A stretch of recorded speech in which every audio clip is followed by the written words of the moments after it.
Quoi faire pour éviter de frapper le mur en pleine face? Aujourd'hui, je vais vous raconter une histoire vraie, quelque chose que j'ai vécu dans mon jeune temps, ma jeunesse, il y a plusieurs années. Mais l'histoire, au final, est très, très inspirante. Mais c'est une journée où j'ai eu extrêmement peur. Je te raconte ça, puis tu vas voir, ça a vraiment un lien avec les entreprises, puis des fois, notre peur d'arriver à nos objectifs. On a tellement peur parfois de se péter la gueule ou on a l'impression qu'il n'y a plus d'issue devant nous, donc on va vraiment focus sur comment ça pourrait aller mal, puis souvent, c'est là que le pire arrive. Donc, je te raconte mon histoire, puis je pense que ça va beaucoup t'inspirer. Il y a plusieurs années, lorsque j'étais jeune, je faisais partie d'une équipe de course. C'était vraiment excitant, c'est quelque chose que j'adorais. J'avais un poste là, qui était semi-officiel. J'aidais beaucoup au niveau du marketing, chose numéro un. Chose numéro deux, quand on partait toute la gang, souvent, c'était vraiment le fun. J'étais un peu la nounou des enfants du pilote quand sa femme est occupée à prendre soin de toute l'équipe et tout ça. C'était vraiment excitant, ce projet-là. Mais il y a une fois où j'ai eu extrêmement peur. Je me souviens que j'étais dans les estrades. Mon pilote était vraiment, vraiment en bonne position. Je me souviens pas si c'était deuxième ou troisième, quelque chose comme ça. Euh, C'était à peu près au milieu de la course. Et il y a un moment donné, j'en ai encore des frissons. Il y a un moment donné où est-ce qu'on l'a vu se rapprocher du mur. Puis je me souviens dans ma tête de m'être dit, voyons, il est donc bien rendu proche. Je me souviens d'avoir vu monter sur le mur et d'avoir fait plusieurs tonneaux, transformant la voiture de course en totale crêpe. À ce moment-là, j'ai tellement eu peur. Je me souviens, j'étais assis dans les estrades. J'avais le cœur qui me battait dans la tête. J'entendais tous les sons autour comme c'était tout était écho. J'étais vraiment en état de choc. Puis c'était une personne que j'appréciais énormément. Fait que c'est sûr que bon, c'est des situations qui sont jamais le fun. Mais là, en plus, c'est quelqu'un que je connaissais quand même de proche. Fait que je trouvais ça vraiment difficile. Et bien entendu, toute l'équipe, on s'est levé, on est parti à la course et on est allé rejoindre euh, la voiture de notre pilote, voir si tout était correct. Miracle de la vie, il est sorti de la voiture, un peu joyeux, un doigt écorché, en disant oh, tabarouette, j'aurais pas dû regarder le mur. Et là, ça m'a vraiment marqué parce que je sais que en marketing, c'est souvent, ou pas juste en marketing, souvent en business, c'est souvent quelque chose qu'on nous répète. Tony Robbins le dit, hein, où est-ce que ton focus va, ton énergie va aller. Donc, si tu regardes le mur, tu es sûr et certain que tu vas rentrer dedans.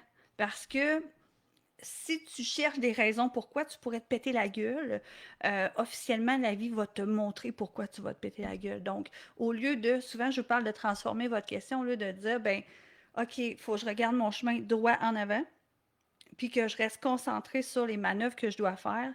On le dit, hein, ça m'est déjà arrivé moi aussi de faire un accident d'auto. J'avais fait des loupes sur la glace, puis je me souvenais que mon professeur de conduite avait dit si tu as l'impression de perdre ton chemin, regarde droit en avant, tu vas le retrouver. Mais on le sait tous, là, quand on apprend à conduire, là, des fois, on veut tellement éviter la ligne blanche à notre droite que finalement, on la regarde et on roule dessus. Tu sais. Fait que c'est vraiment important de comprendre. Puis en business, c'est la même chose. Où est-ce que tu vas mettre ton focus? Ton énergie va t'amener direct là.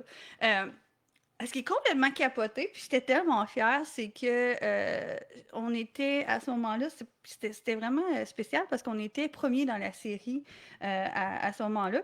Puis pendant un court moment, j'ai dit bon ben c'est la série, c'est fini pour nous parce que je savais que la voiture avait quand même une bonne valeur. Et ce qui était intéressant aussi, c'est on était tous des gens, tu sais, qui avaient des compagnies, des salariés et tout ça, mais il y avait personne de millionnaire là, dans notre équipe. Donc, de penser qu'en quelques jours, on pouvait déployer assez de ressources pour avoir une nouvelle voiture, c'était peu probable. Sauf que eux, ils ont fait non, non, non, non. On est premier dans la série, on va aller chercher notre championnat. Puis, ça a vraiment été intéressant parce que, comme des débiles, on a passé la semaine à tout déployer ce qui était possible. Et finalement, ils ont réussi à avoir une voiture pour la prochaine course. Et Ce qui est encore plus fou, c'est qu'on a fini numéro 1 cette année-là dans le championnat. Fait que même si tu te pètes la gueule, j'ai les yeux pleins d'eau parce que c'est tellement des beaux souvenirs pour moi. Même si tu te pètes la gueule, même si tu frappes le mur, t'es pas obligé de t'arrêter. T'as le droit de te relever puis de te dire, hey, ça n'a pas été le fun celle-là, mais qu'est-ce que j'ai appris, qu'est-ce que j'ai retenu, puis c'était vraiment intéressant. Puis contrairement à ce que j'aurais pu croire, notre pilote n'est pas devenu hyper sensible et ça ne l'a pas limité dans son développement d'énergie. Ça a fait qu'il était genre juste vraiment plus focus dans les courses suivantes.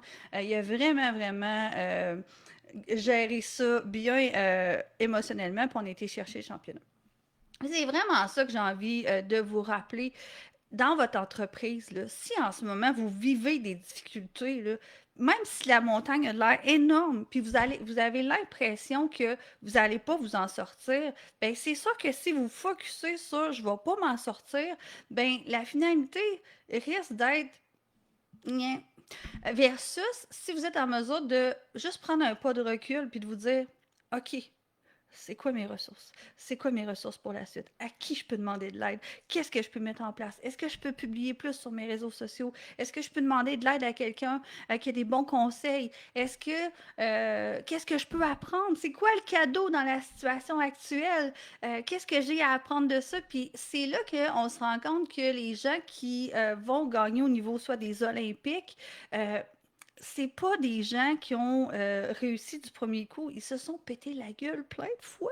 Les gens qui deviennent des grands artistes mondialement, souvent, ils ont tellement d'heures de pratique qu'ils ont dû faire en silence au moment où est-ce qu'ils n'étaient pas encore découverts puis que personne ne les entendait.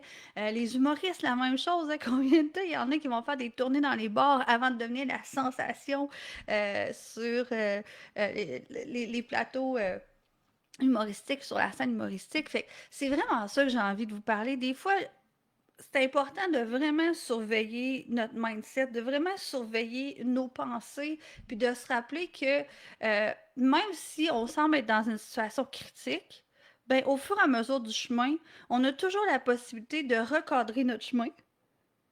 Et si jamais il arrive un accident, ce n'est pas la fin de la vie. Ce n'est pas la fin euh, du développement de la personne. Ce n'est pas la fin de l'ascension de la personne. C'est juste une étape dans la vie. Fait que plus vous allez rester troublé peut-être par les erreurs que vous avez faites, plus vous allez nourrir votre déception intérieure parce que des fois, vous avez pris des mauvaises décisions. By the way, là, être entrepreneur, là, ça veut dire de temps en temps prendre des mauvaises décisions. Ça veut dire de temps en temps se mettre les pieds pas à bonne place.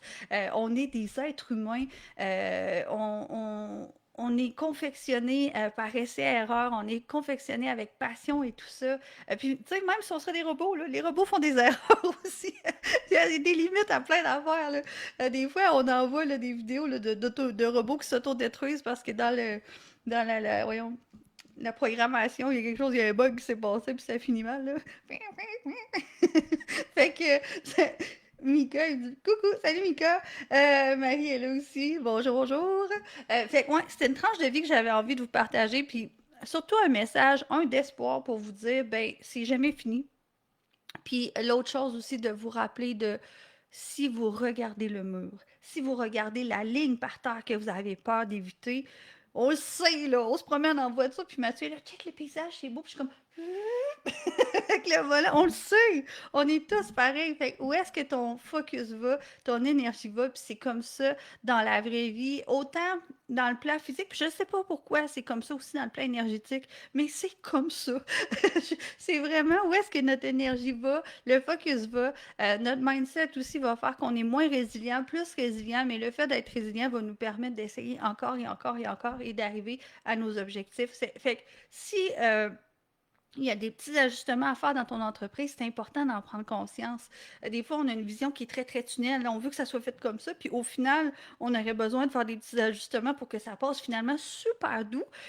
Puis une autre phrase aussi que j'adore de Tony Robbins, c'est qu'il dit tout à qu'on est à le 2 millimètres d'angle de transformer complètement un résultat. Puis c'est tellement vrai. On a juste à penser, moi je suis pas une grande joueuse de golf, là, mais pour avoir pété des balles avec mon père quand j'étais jeune, on a quand même conscience que si on frappe avec un bâton de golf sur une balle, un angle de 2 mm peut complètement changer la trajectoire. Puis c'est comme ça dans la vie aussi. Fait que des fois, votre entreprise, elle a juste besoin d'un petit ajustement pour être capable de carrément arriver à un autre résultat. Puis ce qui est tannant, c'est que tant qu'on n'a pas obtenu le résultat, tant qu'on n'a pas eu une grande réussite, c'est difficile de s'imaginer cette grande réussite-là, de dire, hey, moi, là, je suis quelqu'un qui est vainqueur. Fait que c'est encore plus important à chaque étape du chemin de se célébrer, d'être fier de ce qu'on a fait, d'être fier de ce qu'on a accompli. Puis c'est vraiment ce que j'avais envie de vous partager aujourd'hui.